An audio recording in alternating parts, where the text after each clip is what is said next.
Welcome to the Get Published podcast, sponsored by Brodie Consulting Group. To get more information about our publishing and coaching services, go to getpublishedpodcast.com.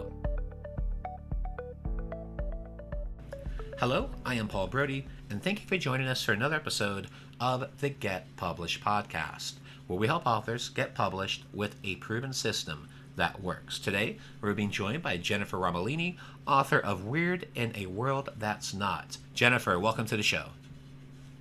Hi, thank you for having me. Are you ready to get started? I am. All right, question number 1. What is the one piece of advice that you would give to a first-time author who is currently writing their book?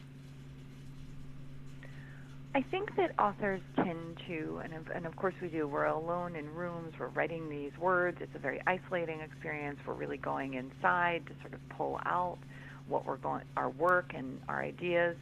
And I think we can be a little bit myopic and not think about the audience, right? So I think that when you're writing your book or when you're thinking about your proposal, you need to think about who's going to read this? Who is this book for? And really understanding a core audience for the book is not only going to be able to help you write it, I think, but really help you deliver specifically to the person you want it to reach. And I think that a lot of authors don't think about that, and then in turn they have a hard time finding an audience. And what do you feel is the hardest part about getting published? Well, it's such a competitive landscape. There's so many voices. It's hard to be heard through the noise. But I think that if you can focus on your unique and inherent value, and again, who your distinct audience is, I think that helps. That helps you sort of burst through. Let's talk a little bit about marketing. So please share a marketing strategy that you have used in your book launch that worked well. Well, I think that, to think about what worked well, I have to think about what didn't work well. And, I'm a woman of a certain age, and I have had a long career, and I've been fairly successful. And one of the things that I saw in marketing efforts were they were putting me in front of women like me who are maybe a little bit older, maybe at a certain point of life stage and point in their career, when really my book was always for younger people and always needed to be in front of younger people who were just starting out and feeling really nervous.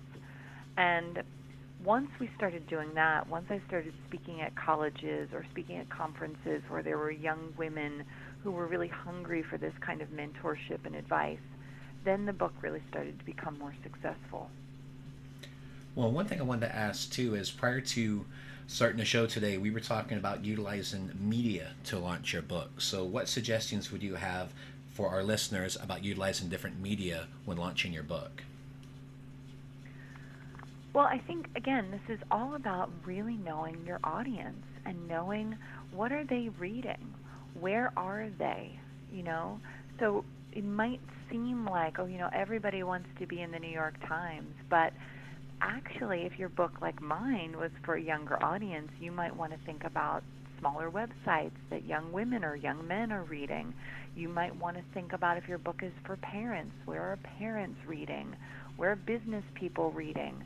The more specific you can get, the better your book's going to be. Because when you go broad, if you're for everybody, you're for nobody, right? Yep. So thinking very specifically about targeting an audience, I think, helps. Yeah, absolutely. I always say the riches are in the niches, right? That's right. Well, let's talk about your favorite book. So what is your favorite book, and what was the number one thing that you learned from it? Well, I have so many favorite books. I've been working with writers for so long, and many of them have written books, but I'll tell you that a couple of years ago, a book called We Are Never Meeting in Real Life by Samantha Irby came out. And it's a book of essays, but it was sort of unlike anything I'd read in quite some time. It was so startlingly honest and rough around the edges and beautiful and raw and honest. And And it really broke through in the marketplace, and I think it was because of all of those things. Sam Irby really allowed her voice to shine, understood her inherent value and the story she had to tell, and really told it as frankly as possible. And I think about that a lot. What is my unique story to tell? And I admire that book because of that. And for a final question, what is your favorite quote and why? Well, one of the things that I did in my book is I give a lot of advice, and the advice industry can really be a racket, and a lot of people give advice that doesn't ring true or honest or doesn't feel relatable. And so my favorite quote, on that note, my favorite quote is by the artist Laurie Anderson, and it's her 3 rules for living well. And the first one is, don't be afraid of anyone. Number 2 is, get a really good bullshit detector. And number 3 is to be really, really tender. And then she says, and with those 3 things, you don't need anything else. That seems pretty clear to me.